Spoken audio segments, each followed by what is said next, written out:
본문에서 또 마지막으로 살펴볼 정신은 구제와 나눔에 관한 것. 잠언에서도 역시 그것을 건드리고 있는 거예요.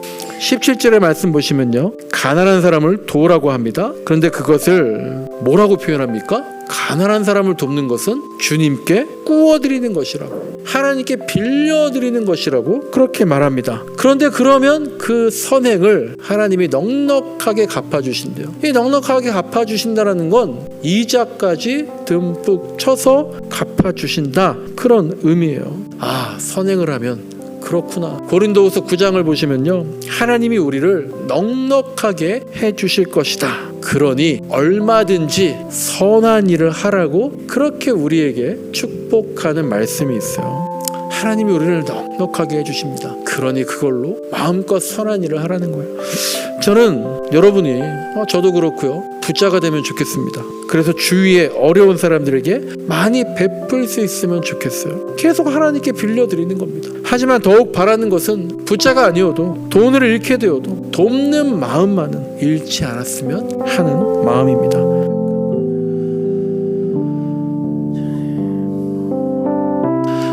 기독교 교회도 이제 잡지들이, 월간지가 있는데요, 월간 목회라는 기독교 잡지가 있습니다. 서울의 연동교회에서 후원해 주셔서 우리 교회도 이제 월마다 받아보고 있는데요, 매월마다 이제 특집 기사가 실립니다. 11월 달에 특집 받아보니까 나는 그리스도인입니다 라는 주제더라고요. 그 주제를 가지고 이제 여러 목사님들이 글을 쓰셨는데요, 목사이기 이전에, 그러니까 목사님들이 글을 쓰셨는데, 목사이기 이전에 내가 그리스도인으로서 정체성을 지키기 위해서 내가 어떻게 신앙생활하고 있는지, 그런 글들을 기고하셨더라고요. 그래서 어떤 목사님은 이런 말씀하십니다. 그리스도인이라면 자기를 부인해야 한다. 그리스도인이라면 자기 십자가를 져야 한다. 그렇게 말씀하시면서, 그런데 그러지 못한 그리스도인들을 감리교회 창시자 존 웨슬리라고 있습니다. 그 사람이 이렇게 불렀답니다. 거의 그리스도인이다. 거의 그리스도인이다. 그렇게 불렀다는 얘기를 소개하면서, 이제 그런데 그 목사님이 이런 말을 하는 겁니다. 오늘날 기독교인들을 보면 거의 그리스도인만 돼도 좋겠다라는 거죠.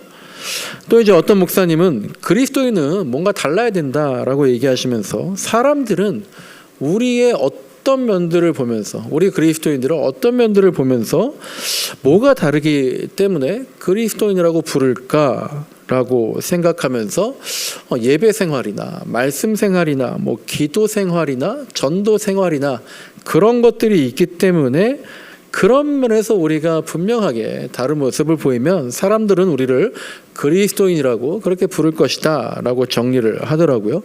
그러면서 또 이제 그분이 마지막으로 하나를 덧붙였는데, 그것은 바로 우리에게 생활 신앙이 있어야겠다라는 겁니다. 이거는 이제 옛날에 돌아가신 김창희 목사님께서 신앙 생활 하려고 하지 말고 생활 신앙이 되게 하라는 그런 말씀을 하셨다는 건데요.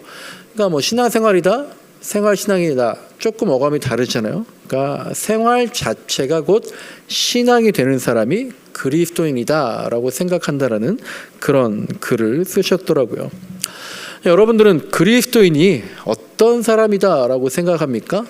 안디옥 교회에서 처음으로 그리스도인이다 라고 이름 붙였다는데, 그리스도인은 어떤 사람이고, 그리스도인이라면 뭔가가 좀 달라야겠다라는 생각이 드십니까? 그럼 무엇이 달라야 할까? 오늘 이제 잠언 19장을 보는데요, 잠언 19장은 1절부터 끝까지 쭉 읽어보시면 삶의 여러 영역에서 그리스도인이라면 어떻게 살아야 하는지 그런 것들을 좀 말해주고 있는 본문인 것 같습니다. 특히 이제 오늘 본문을 보면서요, 여러분과 함께 가정에 대해서, 내가 그리스도인인데 가정에 대해서, 또 내가 그리스도인인데 어떤 성품이라든지 윤리적인 행동에 대해서, 또 계명에 대해서, 또 구제와 나눔, 이런 봉사, 그런 것들에 대해서 이렇게 네 가지 면에서 성경은 무엇이라고 말하는지, 성경의 정신은 무엇인지를 한번 살펴보고, 그래서 우리도 그런 성경의 정신을 지키는 그리스도인으로 뭔가 다르게 살자라는 다짐을 좀 같이 해보면 좋겠습니다. 오늘 본문에서요, 첫째로 가정에 대해서, 부모와 자녀에 대해서 이런 말씀을 하고 있습니다. 내가 그리스도인이라면 우리 가정은 지금부터 볼 말씀들에 대해서 좀 더 구별되어야겠다 생각해 보시면 좋겠습니다. 본문 13절을 보시니까요. 미련한 아들은 그 아버지의 재앙이다 라고 나와 있어요. 또한 다투기를 잘하는 아내는 새는 천장에서 떨어지는 물과 같다 얘기하고 있습니다. 이 본문을 공동 번역, 우리가 이제 새 번역으로 보고 있잖아요. 성당에서 쓰고 있는 공동 번역. 하지만 개신교랑 가톨릭 같이 번역한 책인데요. 거기에서는 이렇게 표현을 하더라고요. 아내가 바가지를 긁으면 천장에서 비가 샌다. 이렇게 나와 있습니다. 그리고 이제 14절을 보시면요. 슬기로운 아내는 주님이 주시는 것이다. 이렇게 말합니다. 마지막으로 18절 보시면요. 아들을 훈계해라. 그래야지 희망이 있다라고 했는데요. 그 뒤에 말씀이 되게 특이하죠. 하지만 죽일 생각은 말라고 했고요. 역시 공동번역을 보니까 아들에게 매를 들어야지 희망이 있다. 하지만 들볶아 죽여서는 안 된다. 이렇게 번역을 해놨습니다. 다행스럽게도 남편에 대한 얘기는 없습니다. 아들이 잘해야 되고 아내가 잘해야 한다고 그런 얘기뿐이죠. 또 근데 그렇게 보면 딸에 대한 말도 없고요. 엄마에 대한 말도 없죠. 너무나 당연한 얘기지만 그냥 이 시대에 남성 중심적인 가부장적인 시각으로 대표적인 대상만 적어 놓은 글입니다. 그러니까 우리가 이 말씀 볼 때요. 아버지와 남편 그리고 어머니와 아내 그리고 아들과 딸의 입장 모두에서 생각을 당연히 해야 되는 거죠. 여러분들 이 말씀 보면서 어떤 생각들이 드십니까? 우리가 그리스도인인데요. 그리스도인들은 가정 안에서 평화를 세워 나가야 하는 그런 사람이다라는 겁니다. 자녀들은요. 부모의 믿음을 보고 자랍니다. 항상 그렇잖아요. 부모의 뒷모습을 보고 배우는데요. 자녀들은 그런 교회에서의 모습이 아니라 집에서 부모님의 믿음을 보고 자라는 거죠. 그리고 배우자는요. 남편이든 아내든 서로의 얼굴을 통해서 거기서 주님의 얼굴을 보게 되는 겁니다. 그러면 어떻게 보면은요. 가정은요. 우리 신앙생활에 있어서 첫 번째 교회다라고 말할 수도 있는 거예요. 그리고 집안에서 하는 말 한마디 한마디는요. 어떻게 보면 우리의 신앙을 표현하는 예배와도 같다라고 생각해 볼 수 있습니다. 따라서 그리스도인들은 우리 가정에서요. 우리 집에서요. 옳은 말을 맞는 말을 쏟아내는 사람이 아니라 온유한 말로써 가정을 세우는 교회를 세우는 그런 사람이어야 한다라는 거죠. 그렇지 않으면 13절 말씀처럼요.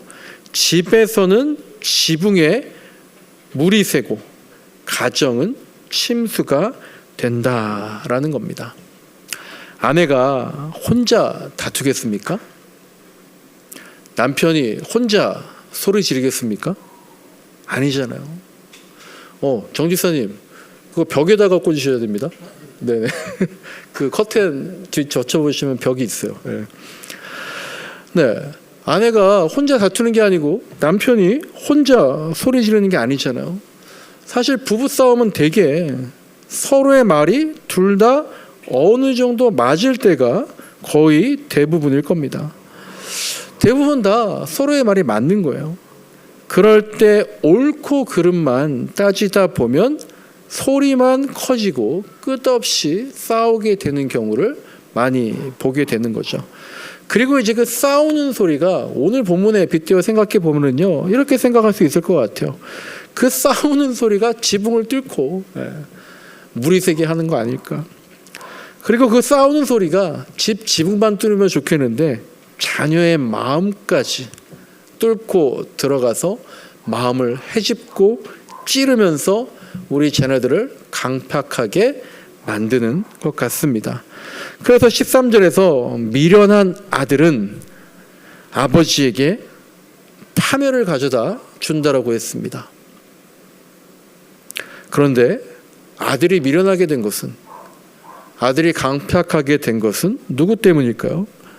아버지가 파멸을 맞게 된 것은 누구 때문일까요?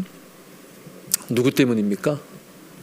바로 여기에서 바로 이런 질문을 들을 때 우리가 옳은 말이 아니라 온유한 말로 답을 해야 된다는 거예요. 이런 질문, 누구 때문이냐? 누구 닮았냐? 누구 때문이냐? 집에서 이런 말을 할 때에 내 마음속에서 맞아, 남편 때문이지. 맞아, 아내 때문이지. 맞아, 아들, 딸 때문이지. 맞아, 부모님 때문이지. 맞아, 너 때문이지. 이렇게 답을 한다면 그 말이 사실이라고 하더라도, 즉 옳은 말이라고 하더라도 그 가정은 평화를 잃게 되는 거예요. 옳은 걸 따지다가 평안이 사라져 버리는 겁니다. 우리가 잘 알고 있는 말씀이 있잖아요. 성경은 온유한 자가 땅을 기업으로 얻을 것이다 라고 말합니다. 그 땅이 곧, 그 기업이 곧 우리 가정이라고 생각해야 합니다. 주님께서는요, 형제의 티를 보기 전에 너희들 눈 속에 있는 더 큰 들보를 보라고 그렇게 말씀하셨습니다. 그러니까 먼저 나를 보는 것, 문제의 원인이 나에게 있구나, 이렇게 생각하는 것. 근데 굉장히 어려워지는 것 같아요. 이렇게 생각하는 것 중요한 것 같아요. 근데 이렇게 해야지 그리스도인인가? 이것이 그리스도인의 조건인가? 그것은 아닙니다. 하지만 그리스도인이라면 이렇게 해야 한다라는 거예요. 이걸 해야 그리스도인이다, 이런 게 아니라 그리스도인이라면 이렇게 하는 거다. 오늘 이 말씀을 잘 생각해 봤으면 좋겠어요.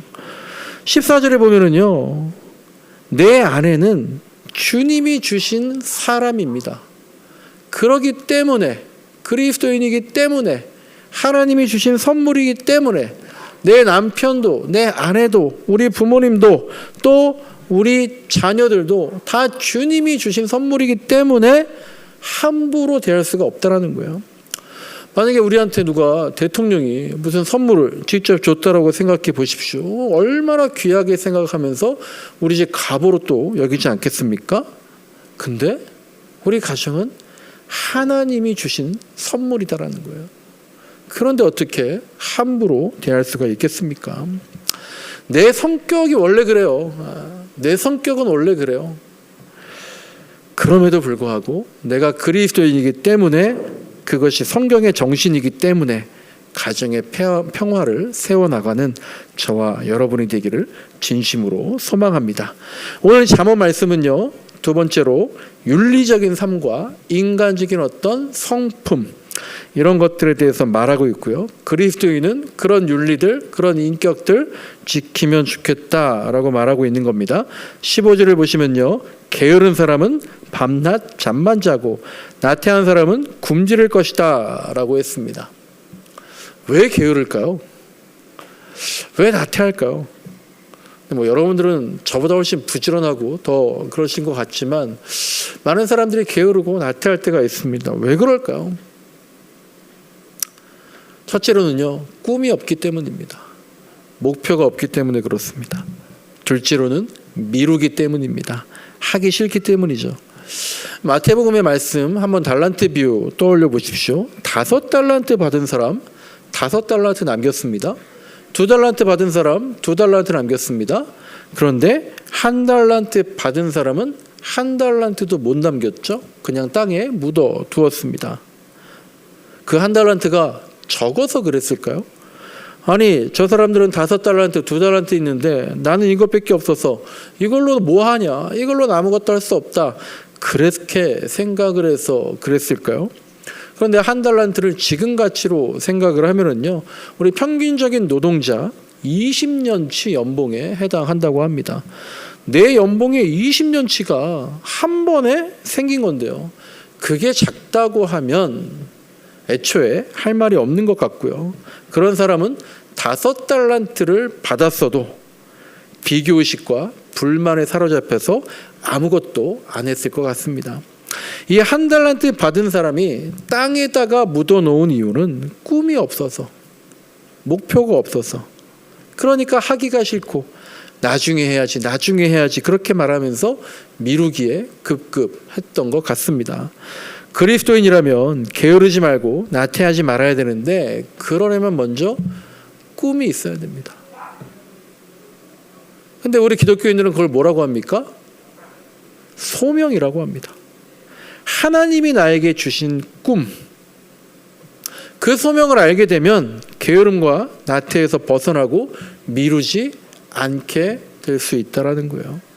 그렇게 본다면 게으름은 어떤 의지가 없거나 그런 의지의 결핍이 아니라 소명을 모르는, 하나님이 나한테 어떻게 살라 그러시는 거지? 하나님이 나에 대한 계획은 뭐지? 우리가 부하 직원이나 학생들이나 내 밑에 사람들을 볼 때에 그냥 따라오는 사람이 있고요, 막무가내로 따라오는 사람이 있고, 일머리를 알고 상사의 계획을 알고 미리 가서 준비하는 그런 사람들이 있습니다. 하나님이 나를 부르신, 이 땅에 보내신 뜻이 무엇인가? 그 소명, 그것이 있어야 되는 거예요. 우리가 미친 듯이 바쁘게 살자, 그런 말이 아닙니다. 그저 우리 인생이 지루하지 않았으면 좋겠어요. 내가 지금 이걸 왜 하고 있지? 내가 지금 이걸 왜 하고 있나? 이런 회의감이 없기를 진심으로 소망합니다. 그리고 19절을 보시면요, 성격이 불같은 사람 구해주지 말라고 합니다. 아무리 그를 구해줘도 같은 일이 반복되고 악순환이 계속될 뿐이라고. 그러다 보면 돕는 사람도 같은 공경에 빠지게 된다라는 거예요. 근데 이런 말씀 보면 저는 약간 좀 성경에 이런 말씀인데 그런 생각이 들거든요. 일반적으로 이런 사람들이 있으면 끝까지 도와라, 이게 성경의 정신이라고 생각할 겁니다. 근데 맞아요. 성경에 그런 말씀들이 또 많이 있습니다. 갈라디아서를 보면 어떤 말씀이 있습니까? 너희가 짐을 서로 져라. 로마서를 보면 선을 행하되 낙심하지 말아라. 계속 선으로 악을 이기라는 얘기잖아요. 또 예수님께서도 70번씩이라도 7번을, 70번씩 7번이라도 무한대로 용서해줘라, 그렇게 말씀하셨습니다. 하지만 동시에 오늘 같은 말씀도 있는 거고요. 또 이런 말씀이 여기에만 있는 게 아니라 디도서를 보면 한두 번 훈계하고도 고치지 않으면 멀리해라, 그런 말씀도 있고요. 데살로니가 후서를 보면 이런 사람들, 이렇게 고치지 않는 사람들하고는 상종하지 말아라, 그런 말씀도 있습니다. 그러니까 이거는요, 상황에 따라 다른 것 같아요. 내가 이 말씀을 붙잡고 사람은 못 고쳐, 사람은 고쳐 쓰는 게 아니야, 여기서도 이렇게 말하고 있잖아, 난 말씀을 따를 거야, 이렇게 한다든지, 혹은 또 다른 말씀들 보면서 끝까지 용서해야지, 선으로 악을 이겨야지, 난 이 말씀 따를 거야, 이렇게 무작정 하는 것이 아니라 어느 정도에서 도움을 주고 그만둘지는 아마 상황에 따라 다 다를 것 같아요. 어떻게 해야 할지는 그때마다 기도하면서 분별할 수밖에 없는 것 같습니다. 근데 저는 이 말씀에서 좀 특이한 지점 하나를 보게 됐어요. 뭐냐면 더 이상 돕지 말아라, 필요 없다, 쓸모없다, 더 이상 돕지 말아라, 이 말씀이 어쨌든 간에 성경에서 흔한 말씀은 아니거든요. 근데 어느 경우에 이렇게 더 이상 돕지 말라고 했느냐? 어느 경우입니까? 불같이 화를 내는 사람인 경우에 이렇게 하라는 거예요. 저는 여기에 더 방점이 있는 것 같아요. 자꾸 그렇게 불같이 화내는 사람이 되지 말아야겠다. 또 동시에 누군가를 그렇게 불같이 화가 나게끔도 하지 말아야겠다, 이 말씀을 말씀하시는 건 아닐까라는 생각도 해봅니다. 우리의 화를, 우리의 분노를 잘 다스려야 하겠습니다. 그렇지 않으면 악에게 지게 되는 거죠. 악에 받쳐서 분노와 화를 참지 못하면, 그래서 바울이 로마서에서 악에게 지지 말고 선으로 악을 이겨라. 또 바울이 데살로니가 후서에서는 권면을 듣지 않는 사람들, 교훈과 도움을 듣지 않는 사람들은 조심해라, 그리고 사귀지 말아라, 그렇게 말하면서도요, 그 데살로니가서에서 마지막으로 최종적으로 이런 말을 덧붙여요. 그런 사람들하고 사귀지 마, 상종하지 마. 그런데 그 사람을 원수처럼 여기지는 말아라. 그러면 너의 마음이 악해지기 때문이다 라고 얘기하고 있어요. 원수처럼 여기는 거 결국 내 마음이 악해지는 거다.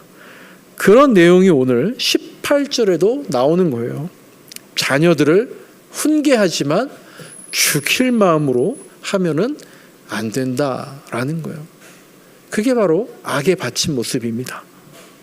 우리는 그리스도인입니다. 이런 윤리적인 것들이나 성품에 관한 면에서도 그리스도인은 이렇게 살라는 거예요. 그리스도인이니까. 그렇지 않으면 죄이기 때문에 그래요. 하나님을 믿지 않으면 죄이죠. 근데 죄가 얼마나 많습니까? 갈라디아서 5장에서 바울은 이렇게 얘기합니다. 성령의 열매를 말하면서 반대적인 개념, 육체의 욕망. 육체의 욕망을 죄라고 하면서 뭐가 죄냐? 이렇게 얘기해요. 음행, 추행, 방탕, 뭐 이런 거 다 죄라고 생각하죠. 근데 원수 맺는 거, 시기하는 거, 분노하는 거, 이기적인 거, 분열하는 거, 이게 다 육체의 욕망, 죄다라고 얘기하고 있습니다. 우리 그리스도인들 목표가 뭡니까? 구원이죠. 근데 또 목표가 뭡니까? 어떻게 하길 바랍니까? 모두가 다 죄 짓지 않기를 바라고 있어요.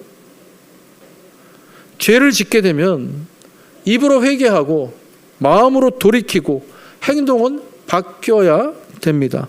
그런데 그렇지 않고 반복하면 계속해서 분열하고 이기적이고 시기와 분노와 원수 맺는 걸 반복한다면 우리가 성령 가운데 있는 게 아니라 믿음 가운데 있는 게 아니라 죄악 가운데 있다라는 걸 보여주는 겁니다.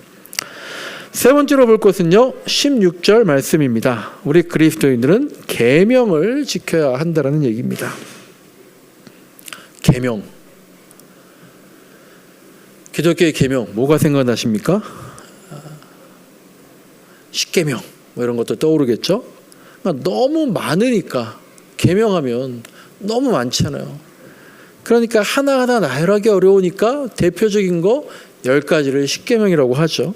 그러니까 너무 많을 때 우리가 어떻게 합니까? 그냥 이런 것들을 하나의 정신, 하나의 단어로 요약해서 표현을 하죠. 예를 들면 그런 거잖아요. 기독교의 정신을 뭐라고 합니까? 한 단어로 표현한다면 기독교의 정신을 사랑이라고 한다라고 하는 것이잖아요. 그렇다면 계명의 정신, 계명은 너무나 많은데 그거를 포괄할 수 있는 정신은 뭘까요? 특히 구약에서의 계명의 정신을 한 단어로 표현하면 무엇입니까? 정의와 공의입니다. 정의란 진실을 밝히는 것이고요. 공의는 공평함을 말합니다. 정의는 어떤 진실의 빛 같은 것이고요. 공의는 공평한 저울을 표현하는 것 같습니다. 기독교는 사랑의 종교입니다. 그리고 제가 지금 첫 번째, 두 번째 말씀드린 것처럼 윤리적인 것들을 강조합니다. 그러니까 지금까지 전 세계에서 보편적인 종교로 인정받을 수 있는 것이었습니다. 하지만 동시에 구약뿐 아니라 신약에서는 거의 제1순위로 계속해서 강조하는 정신은 정의와 공의예요. 그런데 우리 정의와 공의라는 말 잘 듣지 못합니다. 모르겠습니다. 여러분들은 오히려 더 많이 상대적으로 많이 들어서 그걸까? 그렇게 생각할지도 모르겠습니다. 근데 신약에서는 특히 더 못 듣는 거 아닌가라는 생각들이 드실 수 있어요. 왜냐하면 신약은 두 부분으로 크게 나누기 때문입니다. 하나는 사복음서, 예수님의 말씀과 행동을 적은 사복음서가 있고요. 또 하나는 대부분 바울의 편지, 바울 서신입니다. 그런데 우리가 바울 서신에 굉장히 익숙해 있습니다. 바울 서신을 그런데 읽다 보면 정의와 공의의 개념이 확연하게 줄어듭니다. 왜냐하면 바울 서신은요, 편지는, 그 바울의 편지는 각 교회들의 특수한 상황, 거기에 대한 답변서와 같은 것이기 때문에 그렇습니다.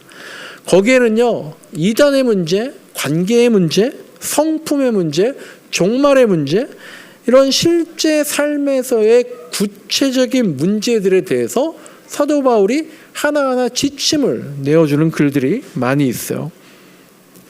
그래서 정의라든지 공의라든지 이런 거대 담론의 언어보다는 생활 담론으로 정리된 측면들이 바울 서신에 있는 겁니다. 근데 구약에서요, 제가 옛날에도 한두 번 말씀드렸지만 이스라엘이 망한 이유가 있습니다. 그것을 구약에서 계속해서 반복해요. 4가지가 있어요. 이스라엘이 왜 망했느냐? 4가지. 첫째는 우상 숭배 때문에 그렇습니다. 둘째는 율법과 계명을 불순종해서 그래요. 그리고 셋째가 바로 정의와 공의를 상실했기 때문에. 그리고 마지막 넷째가 가난한 자와 고아와 과부와 레위인을 방치했기 때문에. 계속해서 구약에서 이 4가지를 반복해서 말을 합니다. 그래서 오늘 본문에서 또 마지막으로 살펴볼 정신은 구제와 나눔에 관한 것. 잠언에서도 역시 그것을 건드리고 있는 거예요. 17절의 말씀 보시면요, 가난한 사람을 도우라고 합니다. 그런데 그것을 뭐라고 표현합니까? 가난한 사람을 돕는 것은 주님께 꾸어드리는 것이라고, 하나님께 빌려드리는 것이라고 그렇게 말합니다. 그런데 그러면 그 선행을 하나님이 넉넉하게 갚아주신대요. 이 넉넉하게 갚아주신다는 건 이자까지 듬뿍 쳐서 갚아주신다, 그런 의미예요.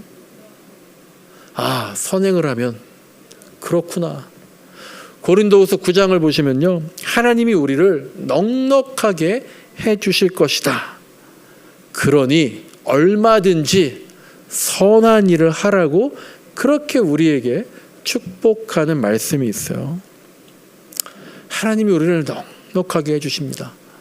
그러니 그걸로 마음껏 선한 일을 하라는 거예요. 저는 여러분이, 저도 그렇고요, 부자가 되면 좋겠습니다. 그래서 주위에 어려운 사람들에게 많이 베풀 수 있으면 좋겠어요. 계속 하나님께 빌려드리는 겁니다. 하지만 더욱 바라는 것은 부자가 아니어도, 돈을 잃게 되어도 돕는 마음만은 잃지 않았으면 하는 마음입니다. 잠언 21장 13절에는 이런 말씀이 있어요.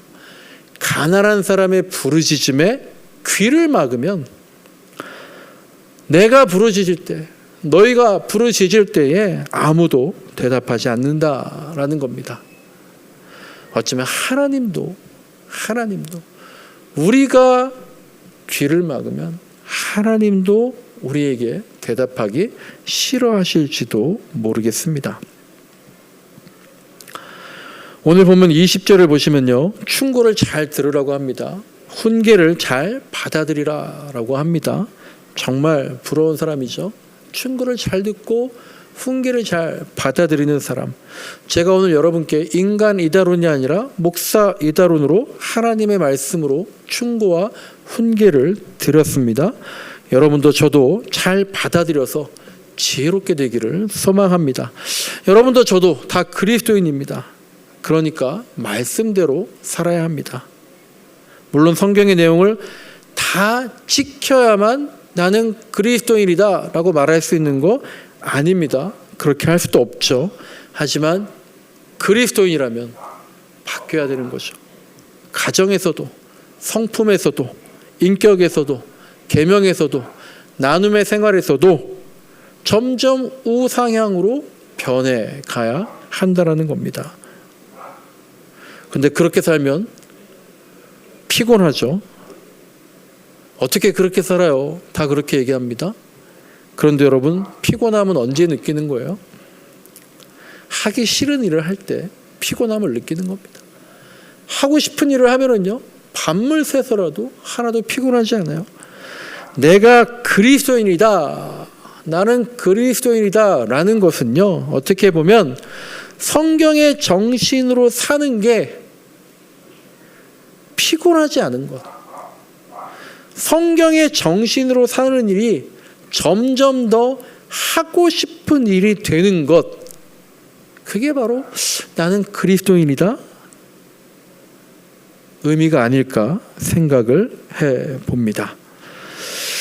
그리스도인은 구별된 삶을 살고요, 구별된 삶을 살아야지 그리스도인이 아니라요. 그리스도인보다 더 구별된, 더 의롭게 살아가는 사람들 많이 있습니다. 그렇게 구별되게 살아야 그리스도인이 아니라 그리스도인은 구별된 삶을 살아야 하는 겁니다. 그리고 성경은 이것을 거룩이라고 부르죠. 구별된 것, 거룩이다. 너희는 거룩하라고 성경이 계속 말씀하시잖아요. 우리가 그래야 하겠습니다. 그런데 우리의 욕심을, 우리의 뜻을 쫓는 게 아니라 21절 말씀처럼 우리의 많은 계획으로 그렇게 하는 게 아니라 오직 주님의 뜻만이 성취되고, 우리가 많은 것들을 계획하지만 모든 경영은 하나님이 하신다는 잠언 말씀을 잘 기억하면서 살아야겠습니다. 그러면 주님의 뜻이 돌고 돌아서 한참 후에 이루어질 때도 있고, 하지만 우리가 그때마다 늘 깨닫는 것은 하나님의 뜻이 언제나 옳더라. 결국에는 하나님의 뜻대로 되더라. 이런 것들을 체험하면 좋겠습니다. 말씀을 정리합니다. 사사기를 보면은요, 입다라는 사사가 나옵니다. 입다하면 성경을 읽어보신 분들은 곤란한 상황을 생각합니다. 입다가 이렇게 하나님에게 서원을 합니다. 전쟁을 하는데 이번 전쟁에서 꼭 승리하게 해주십시오.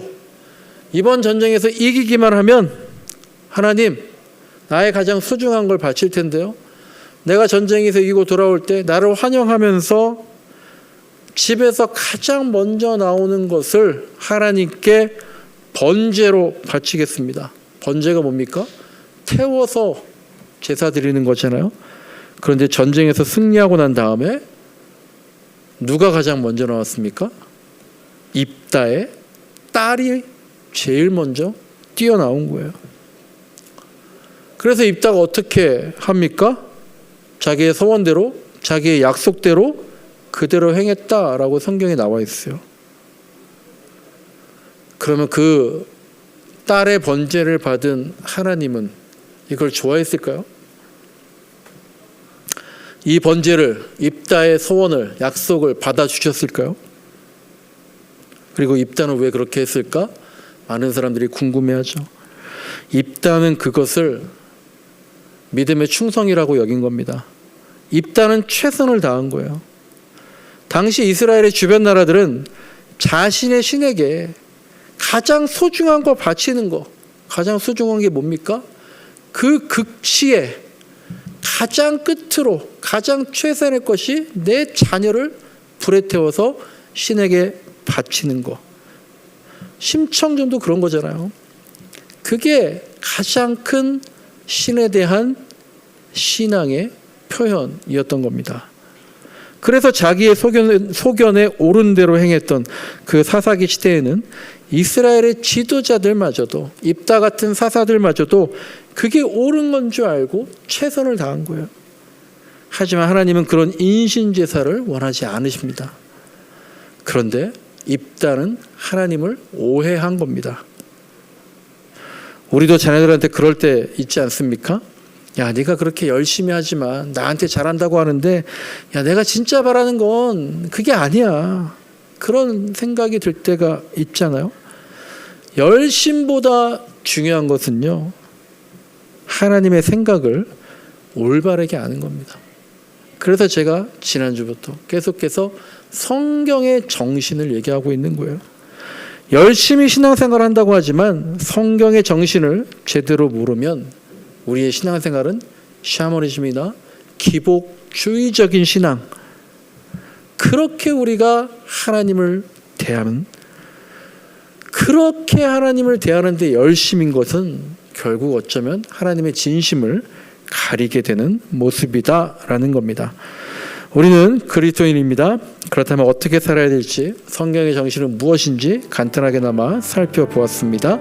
그것들을 제대로 알고 하나님의 나라와 뜻을 이루기 위해서 하나님이 원하시는 대로 신앙생활 해나가는 저와 여러분이 되기를 진심으로 기원합니다.